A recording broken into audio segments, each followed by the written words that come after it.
It's past 9 Central African time on News and Views, and we're going to be um, switching gears now to a very, very important story, the growing international calls for the release of Palestinian political leader Marwan Barghouti. His name has resurfaced as pressure mounts for a meaningful political horizon in Palestine, and many analysts say his release could shift the entire trajectory of Palestinian politics and Israeli Palestinian negotiations, if there's anything like that. But who exactly is Marwan Barghouti, and why does he command such respect across Palestinian society, even from factions that rarely agree? And what would his return to public life mean for the future of the resistance and the region as a whole? To help us unpack this, we're joined by the executive director of Afro Middle East Center, Naeem Jeenah. Assalamu alaikum, Naeem. Thank you so much for joining us. Always a pleasure having you on News and Views. Wa alaikum salam wa rahmatullah. I think we'll jump right into it. For our listeners who may only know the name Marwan Barghouti, who exactly is he and why is he so central to Palestinian political identity? Well, Marwan Barghouti was born in the late 50s. He was 8 years old when the 1967 war took place and the West Bank, Gaza, Jerusalem were occupied by the Israelis. His formative years, he saw this occupation taking place. He was 18 when he was first arrested, spent a couple of years in jail, and then was arrested many more times thereafter.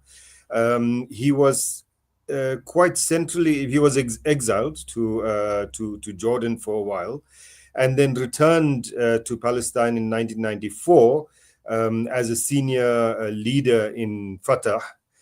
He was in Fatah from his teen years as a senior leader in Fatah, and then when the second Intifada broke out, joined the Intifada.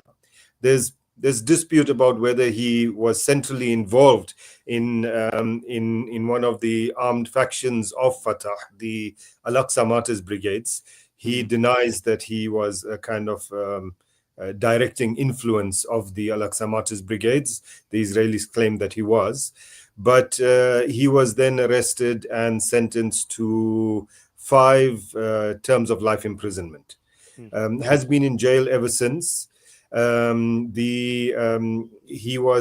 was a request for his release when Gilad Shalit, the Israeli soldier, was released by Hamas after a few years in captivity with Hamas. The Israelis rejected that. He was also on the list for this round of releases in the past 2 years. And initially, actually, his name was on the list and signed off by the Americans, by Steve Witkoff, but Netanyahu removed it. So the Israelis are determined not to allow him to be released. In prison, I should just say that, just to temper some of what you said, perhaps, we actually don't know what his views are in the recent past, because he's been muzzled. His views have been muzzled, and so we don't have kind of access to what he actually does. He still believe in a two-state solution, for example, which is what he did when he was imprisoned, and the last time he wrote an op-ed, which was, I think, around 2017. But does he still believe in a two-state solution? Number one. Number two, I think we should also, I think that the calls for his release, of course, are extremely important, but we should be a bit cautious. His relationship to any political group that he belongs to, which is Fatah, is very different from the relationship, for example, of Nelson Mandela to the political group he belonged to, the ANC. His leadership in Fatah has virtually disowned him as they get further and further into bed with the Israelis. And I think you're touching on my next point, because and I think it's important you mentioned that, because as I was reading about him and doing a bit of research, he's being described as, this unifying figure, almost like a Nelson Mandela kind of like figure. What made him or makes him resonate across different Palestinian factions, if that's still the case. As you mentioned, we don't know what his thinking is right now, considering that he's been muzzled for so long. But from that point, what made him such a resonating figure across the different Palestinian factions, which is something that I think is still very much lacking in Palestinian resistance at this point. That unifying figure, an ANC kind of like, if you reference, the struggle here in South Africa.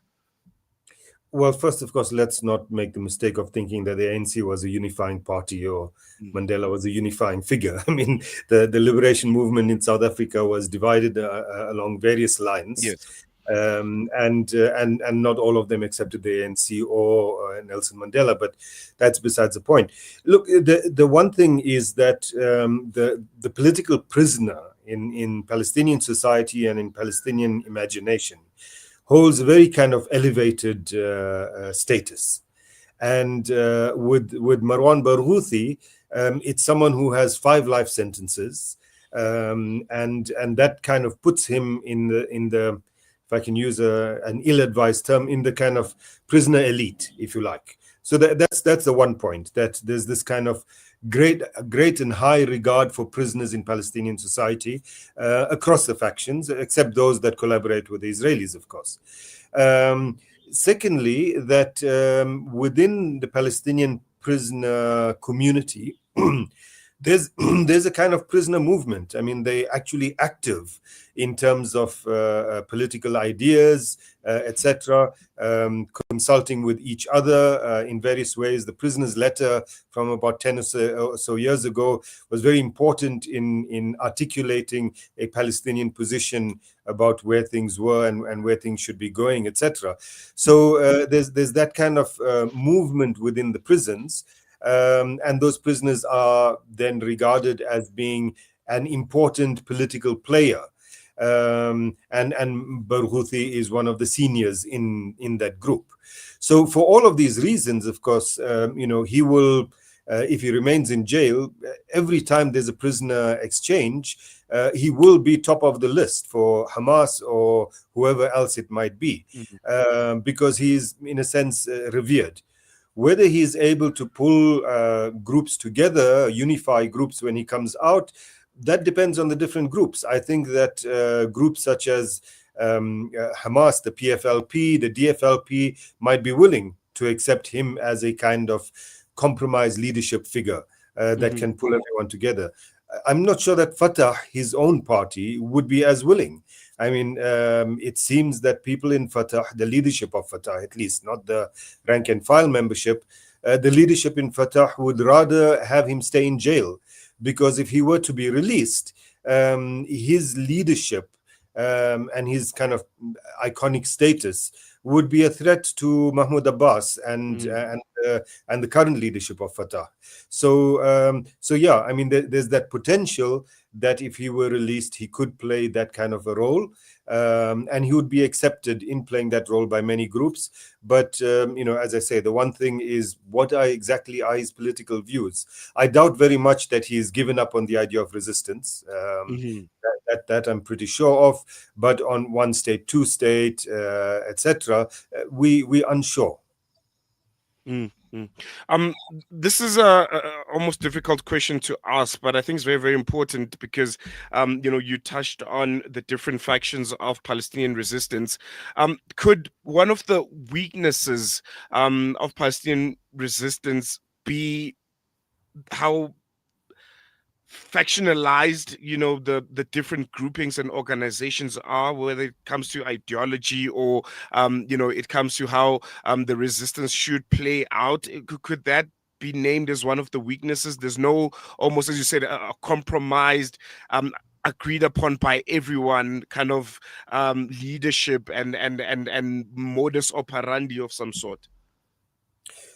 I think that's a challenge more in terms of Palestinian politics rather than the Palestinian resistance. If you want to look at the Palestinian resistance, we look at Gaza over the past 2 years, and we see how the different resistance factions, whether it's the brigades of the PFLP, the Abu Ali Mustafa brigades, or the brigades of the Islamic Jihad, the Al-Quds Martyrs brigades, or Hamas Qassam brigades, or Al-Aqsa Martyrs brigades, which says that it's linked to Fatah. We see how they've been working together over the past 2 years. mm, Often operations are joint operations between two groups, and they plan strategy together. They have a common war room, etc. If we look at the West Bank, similarly, we have these cells in different towns, whether it's Jenin or Nablus, etc., which include people from different resistance factions, and they seem to be able to work quite well together. At the political level, there is a split, a division, and mm, the division mainly, I should say now, is Fatah on one side and the rest on the other.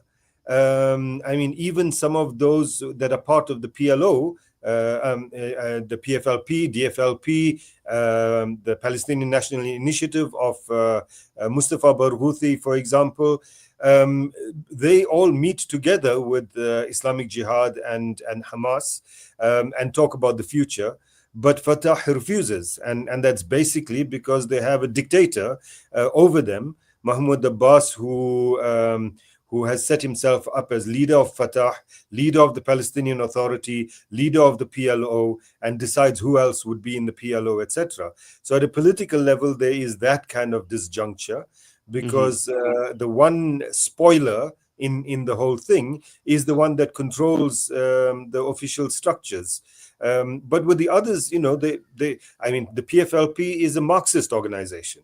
Hamas, Islamic Jihad are Islamist organizations. They seem to be happy to work together and do so quite well in many occasions. mm, No, thank you for that. I think it's very, very important. Puts a lot into perspective. If he's released, Marwan Barghouti, what kind of, and I know you touched on this a bit, but what kind of political shift or recalibration could we expect in Palestine and just the wider region, should he ultimately hopefully be released? Look, if he's released, he will be received extremely warmly by the entire Palestinian population, both inside Palestine and outside. And his supporters, including in Fatah, I mean, the Al-Aqsa Martyrs brigades will almost definitely support him, as well as his political rivals in groups such as Hamas, PFLP, etc. He'll be very warmly released. And I think that there's the potential that the other groups might accept that because of his kind of stature in Palestinian society, he could be a compromise candidate that they could all agree on, to take over some kind of leadership. If you have an election, they might all support him for president. So that kind of thing is possible. What that could do, however, and we must be clear about this, is lead to a battle within Fatah. Mm, And a battle within Fatah that could get dirty and could get violent, frankly. The security forces that Abbas currently controls will be split. Many of them will choose to go with the one who pays their salaries. Others would support Marwan Barghouti, and so you'd have that kind of a battle for the soul of Fatah. The other option, of course, is that he says he's not interested in Fatah, that mm, he would stand, for example, as candidate for president, as an independent, or that he starts his own little party that has, few people, but that will get the support of the masses of people. So these are, possible options. He's a pretty smart and wise guy. And he also, I mean, considering that he joined Fatah when he was a teenager, I think that there would still be some kind of an emotional connection to Fatah. And maybe he wouldn't want to contest Fatah leadership, and would rather say, he'll do his own thing outside of Fatah. So all of these are kind of possibilities of how things might play out when he's released, inshallah. mm. I mean, name Jeenah, thank you so much for chatting to us. Unfortunately, we have run out of time. Would have loved to continue the conversation. So insightful. But I hope we chat again soon. Jazakallah so much. Assalamu alaikum. Salam. That was Jeenah, senior researcher at the Mapungubwe Institute, giving us very, very important insights on Marwan Barghouti. And I think what I'm gathering from this conversation is the fact that Israel, them being this firm about keeping Barghouti imprisoned, is telling us a lot about his influence and the threat that he poses to the current status quo. So those calls for his release are very, very important. Each and every round of these prisoner exchanges, his name will be top of the list, but it almost feels like it'll always be overlooked. So I think it's very, very important that we continue with these very, very loud calls of the release of Mustafa Barghouti. It's very, very important. It's very, very imperative also to educate ourselves about him as a very, very important and central figure to Palestinian resistance. Going to take a quick break. When we come back, News and Views has more for you.